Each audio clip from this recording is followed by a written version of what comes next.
My name is Marla Agustina Manalu. My student ID is 210705070. So in this video, actually my third video, I want to talk to you about forensic linguistics is that of one branch of introduction to linguistics. I'm a student of North Sumatera University. This is our final examinations.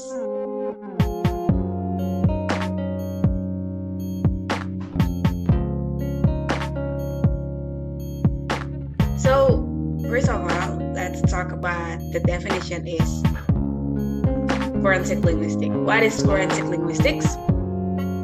Forensic linguistics is a branch of applied linguistics involving the examination of language evidence in a criminal or civil matter, and it can be carried out for a purpose. Forensic linguistics detects lies through the analysis of the acknowledgement of the suspect's statements and witness in the terms of the language used. So there are two areas of study in forensic linguistics. First is the language of legal texts. This is the recipient who are advised of his rights must have a certain level of competency in English language in order to completely understand the warning. Example is Miranda warning. Second, the language of legal process. This area examines language as it used in cross-examination, evidence presentations, judges' directions, police cautions, police testimonies in court, summing up to a jury, interview techniques, the question process in court, and in other areas such as police interviewers. Use of linguistics in legal proceeding. First is author identification. Next is forensic phonetics, voice identification, forensic stylistic, discourse analysis, forensic dialectology. So there is forensic text type. First is emergency call. In emergency call, the recipient ability is to extract primarily emphasis on intonation, voice pitch, and the extent to which there is cooperation between the caller and the recipient. Second is ransom identify between genuine and false threats. The style of writing used in ransom note is examined by forensic linguists in order to determine the writing through intent. Suicide letter. A suicide note is typically brief, concise, and highly proportional with a degree of evasiveness. Suicide notes generally have sentences alluding to the act of killing oneself or the method of suicide that was undertaken. I was a union steward for a federal agency and worked with a leading forensic linguist who was a professor at the University of Pennsylvania and became a leader in the field. The case was bizarre. An employee of the agency had a PhD in economics and was born and raised in Central America.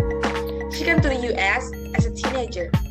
Along the way, she obtained a certificate from a recognized institute in Switzerland that certified her English as the native speaker, level both for speaking and writing, the highest level possible.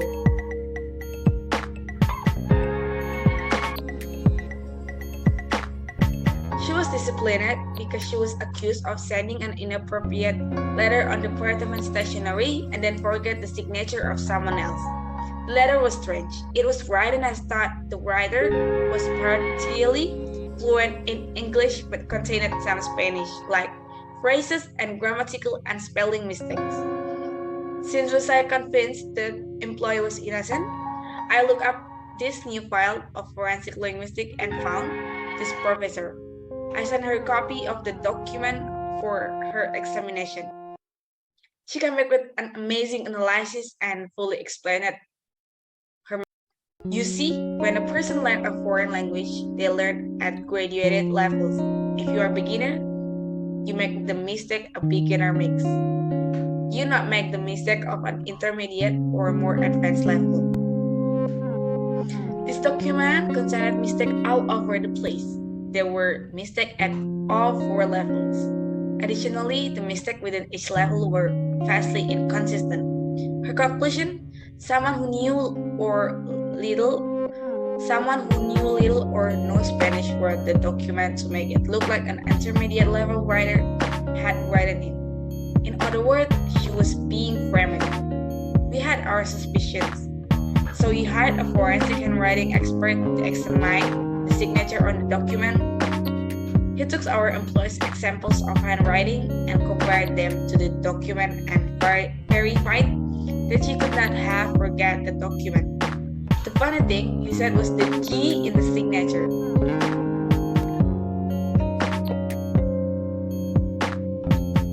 He had only seen that style of G perhaps 4 times ever. In every case, it was a person who was educated in Germany and then moved to the US.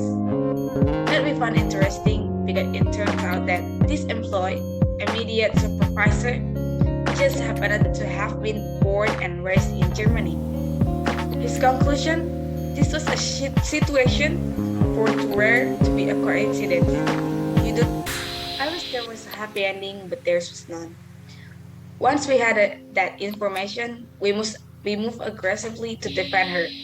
I was prepared for the grievance hearing, and just before the hearing that, she was fired under Trump up charge on something else. I never got to submit either report before an arbitrator. I hope you guys understand that this forensic linguistic material, and stay healthy and goodbye.